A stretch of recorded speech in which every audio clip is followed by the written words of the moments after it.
नमस्कार विद्यार्थी मित्रांनो, मी इंगोले GS, माझी शाळा अभिनव विद्याविहार हायस्कूल पूर्णा, तालुका पूर्णा, जिल्हा परभणी. माझ्या या 34व्या पॉवर पॉइंट प्रेझेंटेशन मध्ये मी सर्वप्रथम सर्वांचं मनपूर्वक स्वागत करतो. वेलकम. आज आपण वर्ग 10वी गणित भाग 2 प्रकरण पहिले सिमिलॅरिटी मधला शेवटचा पॉइंट अभ्यासणार आहोत. Examples depend on theorem of areas of similar triangles. मागच्या व्हिडिओमध्ये आपण theorem of areas of similar ट्रायंगलचा अभ्यास केला. आज त्याच्यावर आधारित असणारे काही उदाहरणांचा अभ्यास करणार आहोत. Examples depend upon theorem of areas of similar triangles. Practice set 1.4 मधले काही एक्झाम्पल्स आपण अभ्यासणार आहोत. त्यामधलं example number 1, the ratio of corresponding sides of similar triangles is 3:5, then find the ratio of their areas. काय प्रश्न आहे पहा. The ratio of corresponding sides of similar triangle is 3:5, then find the ratio of their corresponding their areas. दोन समरूप त्रिकोणांच्या संगत बाजूंचं गुणोत्तर दिलंय 3:5, तर त्या दोन समरूप त्रिकोणांच्या क्षेत्रफळांचं गुणोत्तर काढा. मग पहिल्यांदा आपण दिलेल्या एक्झाम्पल मध्ये काय माहिती दिली आणि काय माहिती विचारली, ज्यासाठी व्हेरिएबल आपल्याला गृहीत धरावे लागतील. कारण इथं आपल्याला त्रिकोणांची नावं आणि संगत बाजू दिलेल्या नाहीत नावासह, म्हणून आपल्याला त्या मनानं गृहीत धराव्या लागतील. आणि आपण आपल्या थेरम मध्ये A1 A2 हे त्या समरूप त्रिकोणांच्या क्षेत्रफळांसाठी वापरलेलं होतं. S1 S2 या त्या दोन समरूप त्रिकोणांच्या संगत बाजूंसाठी वापरलेलं होतं. तेच व्हेरिएबल इथं आपल्याला परत वापरायचे आहेत. दोन समरूप त्रिकोणांचे क्षेत्रफळ A1 आणि A2 न गृहीत धरा आणि त्याच्या संगत बाजू S1 आणि S2 न गृहीत धरा. चला तर मग सोल्युशन मध्ये आपण suppose A1 A2 are areas of similar triangles and S1 S2 are corresponding sides. पहा, A1 आणि A2 त्या समरूप त्रिकोणांच्या क्षेत्रफळांसाठी गृहीत धरलेला आहे आणि S1 S2 हे त्या समरूप त्रिकोणांच्या संगत बाजूसाठी गृहीत धरले. मग दिलेल्या एक्झाम्पल मध्ये आपल्याला संगत बाजूंचं गुणोत्तर दिलेलं आहे. रेशो दिलाय 3:5, म्हणजेच S1 आणि S2 चा रेशो दिलाय S1 S2 is equal to 3:5. मग खालच्या स्टेप मध्ये आपण असं लिहू शकतो की therefore S1 S2 is equal to 3:5. 3:5. Next step मध्ये आपण त्या थेरमचा जो अभ्यास केलेला आहे, काय होता थेरम? थेरम होता the ratio of areas of two similar triangle is equal to the ratio of squares of their corresponding sides. म्हणजेच दोन समरूप त्रिकोण असतील तर त्यांच्या क्षेत्रफळांचे गुणोत्तर हे त्याच्या संगत बाजूंच्या वर्गांच्या गुणोत्तराबरोबर असते. आणि आपण त्याला शॉर्ट मध्ये फॉर्म्युल्यामध्ये असं लिहिलं होतं A1 upon A2 is equal to S1 square upon S2 square. परत आपण इथं ते फॉर्म्युला मांडू. A1 upon A2 is equal to S1 whole square upon S2 whole square by theorem of areas of similar triangles. या थेरमचा आधार घेऊन आपण A1 upon A2 equal to S1 upon S2 S1 square upon S2 square असा formula मांडला. आता इथं आपल्याला A1 upon A2 ची किंमत काढायची. Find the ratio of their areas. आणि त्याच्यासाठी S1 आणि S2 यांचा रेशो दिलाय. S1 ची किंमत 3 नाही आणि S2 ची किंमत 5 नाही. त्यांच्यामधलं हे प्रमाण दिले, गुणोत्तर दिलेलं आहे. मग आपल्याला या फॉर्म्युल्यामध्ये थोडासा बदल करावा लागेल. S1 होल स्क्वेअर आणि S2 होल स्क्वेअर आहे, त्यांचे स्क्वेअर कॉमन जर घेतले तर S1 अपॉन S2 म्हणजेच S1:S2 आपल्याला मिळेल. मग पुढच्या स्टेपमध्ये आपण A1 upon A2 equal to मोठ्या ब्रॅकेटमध्ये घेऊ S1 अपॉन S2 आणि हा स्क्वेअर कॉमन घेऊ स्क्वेअर पहा. आणि त्याच्यानंतर त्याची व्हॅल्यू आपल्याला इथं ठेवावी लागेल 3/5. मग 3 स्क्वेअरची किंमत येईल 9 आणि 5 स्क्वेअरची किंमत येईल 25. चला तर मग आपण लिहू therefore A1 upon A2 is equal to big bracket S1 upon S2 whole square equal to 3/5 whole square equal to 3 square is 9 and 5 square is 25.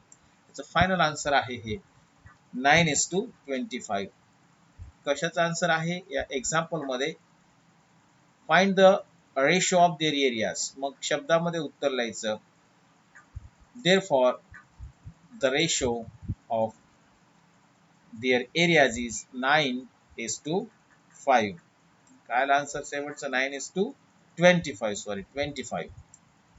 Example number 2 मध्ये आपण ऍक्टिव्हिटी पाहणार आहोत. ऍक्टिव्हिटी मध्ये हे एक्झाम्पल दिलेलं आहे if triangle ABC similar triangle PQR and AB is to PQ is equal to 2:3 then fill in the blanks.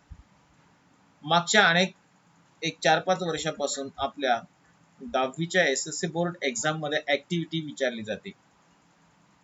ती असती 2-2 मार्काचे म्हणजे 4 मार्कासाठी एका प्रश्न दुसऱ्या बी मध्ये आणि प्रश्न तिसऱ्या ए मध्ये 3 मार्काला. कंपल्सरी 7 मार्काला ऍक्टिव्हिटी आपल्याला बोर्डाच्या एक्झाम मध्ये सोडवावी लागते. आता ऍक्टिव्हिटी मध्ये काय दिलं जाते आणि काय विचारलं जाते याचा थोडक्यात आपण विचार करू. ऍक्टिव्हिटी मध्ये तुम्हाला एक्झाम्पल दिलं जाते, एक्झाम्पलचं सोल्युशन जवळपास पूर्ण दिलं जाते, पण त्या सोल्युशन मध्ये काही ठिकाणी तुम्हाला रिकामे बॉक्स दिलेले असतात आणि ते रिकामे बॉक्स आपल्याला पूर्ण करायचे असतात आणि परत मग ते पूर्ण एक्झाम्पल जे सोडून दिलेलं आहे ते लिहायचं आणि जिथं जिथं बॉक्स आहेत ते उत्तरपत्रिकेमध्ये बॉक्स ठळक दिसले पाहिजेत. बॉक्स जर नाही दिसले तर कदाचित तुम्हाला त्याचे मार्क मिळणार नाहीत किंवा कमी मार्क मिळतील. मग बॉक्स करणं आवश्यक आहे. या बोर्डाने दिलेल्या सूचना आहेत. मग या एक्झाम्पल मध्ये काय एक्झाम्पल सोडून दिलेलं आहे ते पाहू आपण. आणि त्याच्यामध्ये कुठं बॉक्स दिलेत हे दिलेलं आहे पहा. एक मिनिट इकडे लक्ष द्या. Area of triangle ABC similar triangle PQR मध्ये AB is to PQ 2:3 दिला आहे आणि सोल्युशन मध्ये तुम्हाला एवढी माहिती दिलेली असेल क्वेश्चन पेपर मध्ये. फक्त ह्या रिकाम्या चौकटीमध्ये योग्य उत्तर लिहायचं असते. मग आपण हा प्रश्न पाहिल्यानंतर आपल्या लक्षात यायला पाहिजे की हा प्रश्न theorem of areas of similar triangle वर डिपेंड आहे. 2 समरूप त्रिकोण दिले, त्याच्या संगत बाजू दिल्यात आणि सरळ आणि साधा सोपा प्रश्न विचारला आहे. AB च्या वर्गा संगत कोणत्या PQR मधल्या कोणत्या संगत बाजूचा वर्ग असेल हे सहज लक्षात येईल. AB सोबत PQ ही संगत बाजू आहे म्हणजे AB स्क्वेअर म्हणजेच काय येईल इथं खाली रिकाम्या चौकटीमध्ये PQ स्क्वेअर येईल. AB आणि PQ दिलेला आहे तुम्हाला इथं, म्हणून इथं काय येईल PQ square equal to 2 square means 4 and 3 square means 9 झालं. एवढा सोपा प्रश्न आहे. 2 मार्काला अनेक वेळा परीक्षेला विचारला जातो असे प्रश्न. मग याच्यामध्ये उत्तर लिहिताना वरचं एक्झाम्पल लिहायची गरज नाही. उत्तरपत्रिकेमध्ये ते आन्सरचं जेवढं तुम्हाला दिलेलं आहे तेवढी माहिती लिहिणं आवश्यक आहे. हा area of triangle ABC upon area of triangle PQR लिहायचं इक्वल टू AB स्क्वेअर लिहायचं अपॉन PQ स्क्वेअर लिहायचं equal to 2 square upon 3 square equal to 4/9 एवढं पूर्ण कंप्लीट लिहिणं गरजेचं आहे. आणि जिथं तुम्हाला रिकाम्या चौकटी दिल्या आहेत त्या चौकटी परत आपण उत्तरपत्रिकेमध्ये करणं आवश्यक आहे आणि त्या चौकटीमध्ये योग्य पर्याय जर लिहिले तर तुम्हाला त्या प्रश्नाला दिलेले पैकीच्या पैकी मार्क मिळतील. आता एक्झाम्पल नंबर 3 मध्ये दिलेला आहे areas of 2 similar triangles are 225 square centimetre 81 square centimetre if a side of smaller triangle is 12 centimeter, then find the corresponding side of bigger triangle. पहा 2 ट्रायंगल दिलेत, एक मोठा आहे आणि एक लहान आहे. आपल्या सहज लक्षात येईल ज्याचं क्षेत्रफळ 225 आहे तो मोठा आहे आणि ज्याचं क्षेत्रफळ कमी आहे 81 आहे तो लहान आहे. आणि हे दोन्ही ट्रायंगल कसे आहेत सिमिलर आहेत, समरूप आहेत. आणि त्याच्यामध्ये जो लहान ट्रायंगल आहे त्याची बाजू 12 सेंटीमीटर दिलेली आहे. तर मोठ्या ट्रायंगलची संगत बाजू काढायची. मोठ्या ट्रायंगलची संगत बाजू. परत एकदा आपल्याला इथं नावं दिली नसल्यामुळे या दोन समरूप त्रिकोणांसाठी A1 A2 आणि त्याच्या संगत बाजूसाठी S1 S2 गृहीत धरावे लागेल. पण गृहीत धरताना A1 हे पहिल्या त्रिकोणासाठी म्हणजे या मोठ्या त्रिकोणासाठी घेऊ आणि A2 हे क्षेत्रफळ या लहान त्रिकोणासाठी घेऊ. म्हणजे त्यानुसार लहान त्रिकोणाची बाजू 12 आहे, म्हणून इथं येईल S2 साठी येईल 12. लहान त्रिकोणाची बाजू 12 आहे, S2 बरोबर 12 येईल. आणि S1 ची किंमत आपल्याला काढायची. मोठ्या त्रिकोणाची संगत बाजू म्हणजे S1 आहे, तर S1 ची किंमत काढायची. मग सोल्युशन मध्ये आपण गृहीत धरू, suppose A1 and A2 are areas of similar triangles and S1 S2 are corresponding sides bigger and smaller triangle respectively. पहा, अनुक्रमे तुम्हाला S1 ही मोठ्या ट्रायंगलची बाजू दिली आणि S2 ही स्मॉलर म्हणजे लहान ट्रायंगलची बाजू दिली. इथं आपल्याला A1 A2 आणि S2 च्या किमती माहित आहेत. A1 ची म्हणजे मोठ्या त्रिकोणाचं क्षेत्रफळ 225, A2 म्हणजे लहान त्रिकोणाचं क्षेत्रफळ 81 आणि S2 म्हणजे लहान त्रिकोणाची बाजू 12 दिली आणि या मोठी S1 म्हणजे त्याची या मोठ्या त्रिकोणाची संगत बाजू S1 ची आपल्याला किंमत काढायची. मग सुरुवातीला जी माहिती दिली ती आपण इथं A1 बरोबर A2 बरोबर S2 बरोबर घेऊ. म्हणून लिहा, late A1 is equal to A1 is equal to 225 square centimeter, 225 square centimeter, and A2 is equal to 81 square centimetre. 81 square centimetre दिलेली माहिती आपण एक्झाम्पल मधून घेत आहोत A1 आणि A2 ची. तसंच S2 ची जी व्हॅल्यू दिलेली आहे, S2 जो आहे तो लहान त्रिकोणाची बाजू आहे ती आहे 12 सेंटीमीटर, 12 सेंटीमीटर. आणि S1 ची किंमत आपल्याला काढायची. S1 is equal to question mark. मग फॉर्म्युला आपल्याला माहित आहे कोणता, theorem of areas of similar ट्रायंगल्सचा A1 upon A2 is equal to S1 square upon S2 square. मागच्या एक्झाम्पल मध्ये आपण पाहिला. पहा, A1 upon A2 is equal to S1 square upon S2 square by theorem of areas of similar triangles. दोन समरूप त्रिकोणाच्या क्षेत्रफळाचं गुणोत्तर हे त्याच्या संगत बाजूंच्या वर्गांच्या प्रमाणामध्ये असते. आता पुढच्या स्लाइड मध्ये आपण ही दिलेली माहिती आणि फॉर्म्युला जसंच तसा घेतलेला आहे. आता या एक्झाम्पलला पुढे सोडवण्यासाठी हे जे फॉर्म्युला मांडलेला आहे या फॉर्म्युल्यामध्ये किमती ठेवायच्या. A1 ची किंमत 225, A2 ची किंमत 81 आणि S1 ची किंमत काढायची आपल्याला. क्वेश्चन मार्क दिलेला आहे. S2 ची व्हॅल्यू 12 दिलेली आहे. ह्या किमती या ठिकाणी ठेवू आपण. पहा, पहिल्या A1 ची व्हॅल्यू 225, A2 ची value 81 is equal to S2 ची व्हॅल्यू दिली. अगोदर S2 ची व्हॅल्यू घेऊ. S2 स्क्वेअर म्हणजे इथं स्क्वेअरच्या ठिकाणी इथं ब्रॅकेट मध्ये काय 12 येईल, 12 स्क्वेअर. आणि S1 काढायचं आहे. S1 S1 as it is घेतला, होल स्क्वेअर घेतला. आता इक्वेशन विथ वन व्हेरिएबल तयार झालं. याचं रफ काम इकडे करू आपण. 225 भागिले 81 बरोबर S1 स्क्वेअर अपॉन 12 स्क्वेअर. हा इथं सोल्युशन करताना, हे सोडवताना अनेक विद्यार्थी पहिल्यांदा याला S1 whole square equal to 225 into 12 square upon 81 करतात, 12 चा स्क्वेअर करतात, सिम्पलेस्ट फॉर्म घेतात आणि मग वर्गमूळ काढतात. पण एक गोष्ट लक्षात ठेवा, असं एक्झाम्पल जे असेल म्हणजे ratio of areas of similar triangle वर जर तुम्हाला त्या त्रिकोणांचे क्षेत्रफळ दिली असतील आणि त्याच्या संगत बाजूपैकी एक बाजू दिली आणि दुसरी बाजू काढा असं जर विचारलं असेल, किंवा संगत बाजूंचं गुणोत्तर काढा असं जर विचारलं असेल आणि दिलेली क्षेत्रफळे ही पूर्ण वर्ग संख्या असतील तर या स्टेपमध्येच तिथं वर्गमूळ घेणं योग्य ठरेल. मग याचं जर इथं आपण वर्गमूळ घेतलं दोन्ही बाजूंचं, taking square root on both side, तर पहिल्या संख्येचं म्हणजे 225चं वर्गमूळ निघते, 81चं वर्गमूळ निघते, S1 होल स्क्वेअरचं स्क्वेअर रूट निघते, 12 होल स्क्वेअरचं स्क्वेअर रूट निघते. म्हणून आपण इथं काय करू, याचं वर्गमूळ घेऊ. वर्गमूळ घेतल्यानं स्क्वेअर हे लोप होतात.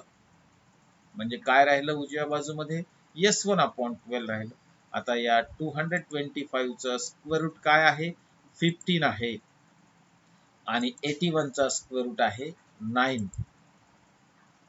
मग याचं दुसऱ्या स्टेपमध्ये सिम्पलेस्ट फॉर्म काय येईल, 15/9 equal to S1/12, taking square root on both side.